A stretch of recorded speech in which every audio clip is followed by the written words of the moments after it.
Sri TV நேயர்களுக்கு வணக்கம். இன்றைய தினம் சுதினம் குரோதி வருஷம் தட்சிணாயனம் சரத்ருது கார்த்திகை மாதம் 23ஆம் தேதி 8/12/2024 ஞாயிற்றுக்கிழமை பானுவாசரம். சப்தமி திதியானது 3 நாழிகை 50 வினாடி மாத்திரம் உள்ளதால் இன்றைய தினம் ஸ்ராத்த திதியாக அஷ்டமியும் சப்தமியானது பூஜைக்கு உகந்ததாக ஆகவும் அமைந்துள்ளது. அதாவது காலை 7:15 மணி பரியந்தம் வியாபித்திருப்பதால் அஷ்டமி திதி 54 நாழிகை பரியந்தம் வியாபித்திருக்கிறது. சதய நட்சத்திரம் 20 நாழிகை 44 வினாடி, அதாவது மதியம் 2:45 மணி பரியந்தம் வியாபித்திருக்கிறது. வஜ்ரயோகமானது 51 நாழிகை பரியந்தம் வியாபித்திருக்கிறது. வணிஜாகரணமானது 3 நாழிகை 50 வினாடிக்கு வியாபித்திருக்கிறது. பிறகு பத்ராகரணமானது வருகிறது.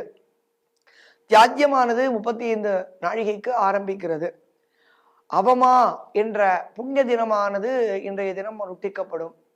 அவமா என்றால் விடியற்கார்த்தாலை நதிகளில் ஸ்நானம் செய்து பகவானை ஆராதிக்கத்தக்கதான நாளாக விசேஷமாக கூறப்படுகிறது. அவமா என்றால் பாபங்களை போக்கக்கூடியதான தினமாக நாம் அறிய வேண்டும். இதில் ஸ்நானம் தானங்கள் விசேஷமாக உபதேசிக்கப்பட்டுள்ளது. இன்றைய தினத்தில் காலை பொழுதில் சப்தமி இருப்பதால் இன்றைய தினம் நந்த சப்தமி என்பதாக நாம் கூறுவோம். நந்த சப்தமி கார்த்திகை மாசத்தில் வரக்கூடிய சுக்லபக்ஷ சப்தமியானது நந்த சப்தமி. நந்தா என்றால் சந்தோஷம் என்று பொருள். இன்றைய தினத்தில் தானங்கள் தர்மங்கள் பிறருக்கு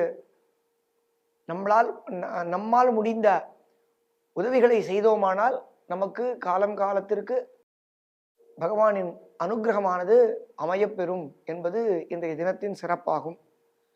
இன்றைய தினம் மைதுலாஷ்டமி என்பதான விசேஷ தினம் அமைந்துள்ளது.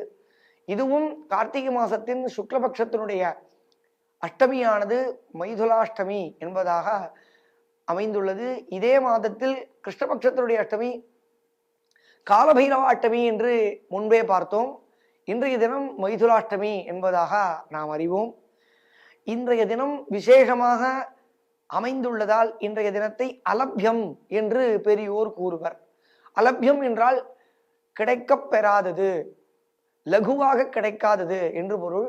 ஆகையால் இன்றைய தினத்தில் பூஜை ஆராதனைகள் அவமா புண்ணிய காலத்தில் நதிகள் அல்லது குளங்களில் அல்லது கிரகத்திலேயோ விடியற்கார்த்தாலே காலத்தில் ஸ்நானம் செய்து பூஜை செய்தால் மிகவும் நன்மை பயக்கும் என்பதாக இன்றைய தினத்தை அறிவோமாக.